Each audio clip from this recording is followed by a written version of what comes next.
Hello everyone, KV here, and welcome back to Let's Play Shantae Risky's Revenge, part of Summer of Shantae. In the last episode, we began our next labyrinth, the Hypno Baron's Labyrinth, which has a lot of striking similarities to that of Cackle Mound, the third labyrinth from the previous Shantae game. We've been just trying to traveling along and dealing with these lot of eyeball puzzles, and these eyes don't even look like they're attached to the pillars they're on, but whatever. And this room entirely has a lot of fun puzzle shenanigery with it. So if you're not sure how we got here, go watch the previous episode and I will show you how to do it. There are a lot of other things that you could be kind of wandering into by accident in this labyrinth, so be very careful about that, because sometimes you'll wander a thing and go why can't I progress? And it's because you need to go somewhere else in the labyrinth first to get a certain thing and then come back later. So before we start off this entire puzzle, if you have one eye pointing up and one eye pointing down, you'll go into a special room. This room of upside downness. It has lots of money for us, but most importantly, it also has hearts. It has magic jam. So this is one of the magic jams you can get in Hypno Baron's Labyrinth, so keep that in mind. Also, I want to get up there. I want to get up here so I can hit this to get my money. Get my money's worth. I believe there's also a room in which it is right side up, should you have the eyes pointing the other direction. Like so. But I believe this room also has a lot of spiders. Actually, it's also still upside down. In fact, this room is completely pointless. Why did I go in here? Right. Now, the way we want to progress through this, we want to have all the eyes facing the same direction. So, one set of them facing down, one set of them facing up, one set facing left, and one set facing right. So in this set, we're going to kind of carefully maneuver down here in order to get a key. We'll then need to ride the platforms back on up, because we can't use monkey form because of the walls, in order to get out of this section of the labyrinth. So just kind of wait for the eyeballs to be facing the direction you want them to go, and then you're on your way. That's not the direction I want to go, so I'm not on my way. So we will wait in the shadows. There we go. And up and away. Perfect. Let's get mastering the timing of this a little good. A little bit. A little good. I'm a bit good. I am a little good a little bit. That sense. The English language, man. I tell ya. I tells ya. Alright, with them both facing left, let's head on in. A lot of these areas require us to do little puzzles with the platforms here. That's why I introduced us to that when we first came into that first chamber up there. We'll need to actually use Monkey Shantae to progress here. Just wait for it. And then, what to do?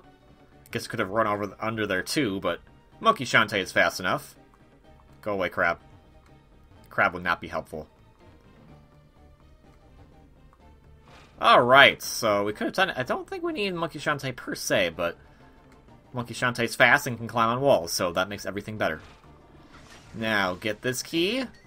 And then be careful when you get into this platform, because I believe it does want to take you for quite the ride, so... Yay! Oh. Sadness. We'll just do that. Alright, let's get them the points up now. Very informative here. Trying to be very informative. We as in me, because I'm the only one talking here. But I guess Shantae is the lovely model showing us how to do this labyrinth. Therefore, she is also helping. Jumping on platforms. This is probably the most basic one of them. And then I'm going to ruin it by doing that. Also, this is probably a bad place to be standing.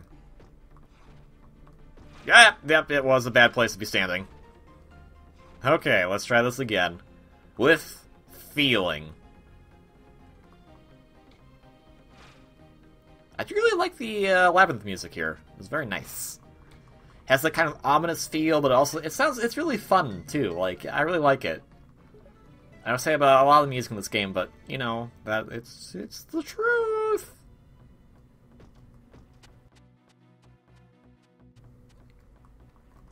And finally, let's have them all point to the right. Which will make us go into a right-facing room. Like this duck right here. Those are spikes. Those aren't good. We don't like spikes here. Luckily, they're not instant death, but still not good. Monkey our way over. Oh, we did actually indeed need monkey for this, so that was a good. Oh, futterbutts. Oh, we are SOL here. Let us destroy all these blocks. They're not in the way whatsoever when we attempt this our second time. Alright, and there we go. Wait for it. Legendary. I don't know why I said that. I think I was remembering a show that was pretty good until the finale happened, and then it was really bad. Don't worry if you don't know what show I'm talking about. Don't worry about it. There's a lot of unfortunate regrets in that particular. People who watch that show, they are not very happy. For the most part, with how things went about. But it was still a fun run, and I thought you were pointing to the right. I want to get that pot.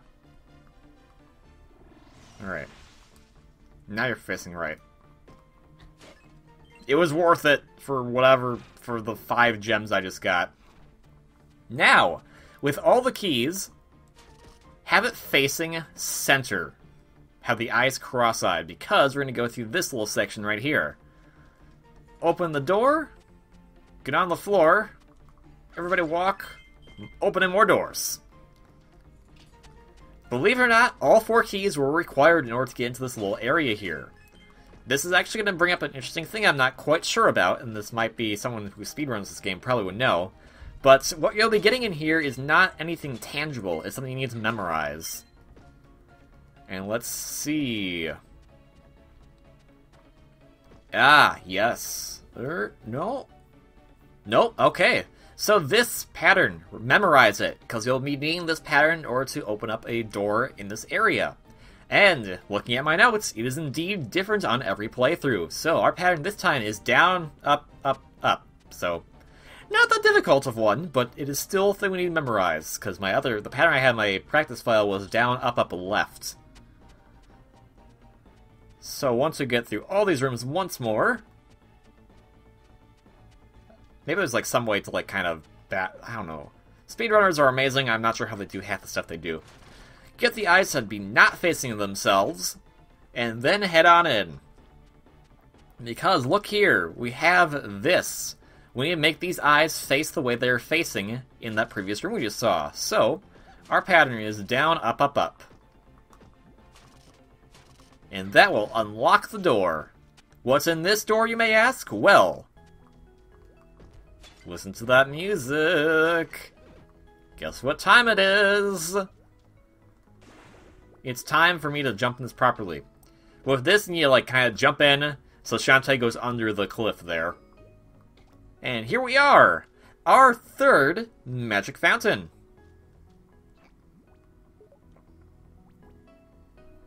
I love this music track so much, man. I love that sprite. Oh, everything is so good.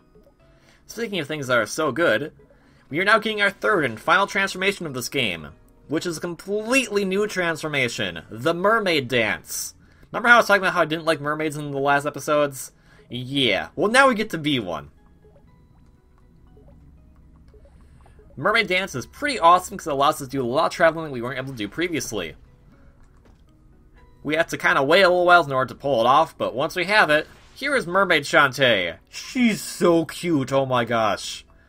She has awesome animations of her sprite work too. Being a mermaid though, she is kind of useless on land, so we'll need to get into some water.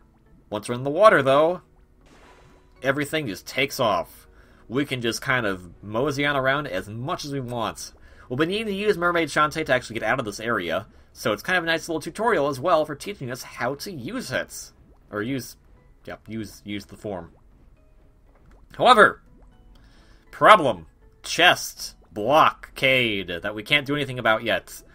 We'll be having to come back here later, which is kind of a pain in the butt, because that means a lot of backtracking through Hypno Tower.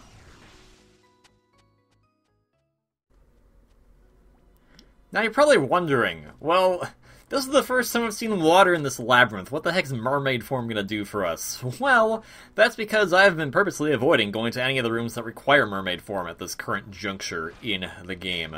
So, we're gonna be heading back there now. First things, I want money. But no money. Just don't have money. Save guy!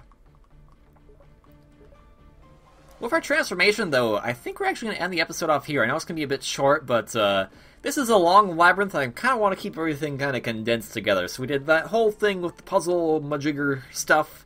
We have a new transformation, and we'll be using it next time to continue off Hypnobaron's Labyrinth. It is a pretty long labyrinth in general, so I think it's a good idea to kind of split it like this. So, apologies for the short episode, but I hope you enjoyed it all the same. If you did indeed like it, please consider hitting the like button below, and if you want to see more content from me, please consider subscribing. As I have mentioned previously, and I will continue to mention throughout Summer of Shantae, this game, its prequel, and its sequel are all available on the Nintendo 3DS. And the way Shantae is looking at Save Guy is really creepy. Please give them a shot if you want. They are fantastic games. I would highly recommend them. WayForward could use all the amazing fans that they could get because they deserve it. They've made really great games. So, thank you all very much for watching. I hope you are all having a great day. I sincerely do. And I will see you on the next one. Until then. Currently, until October, there's some links in the description below. Please click them and do a certain voting thing. That would be great. See you on the next one. Ciao.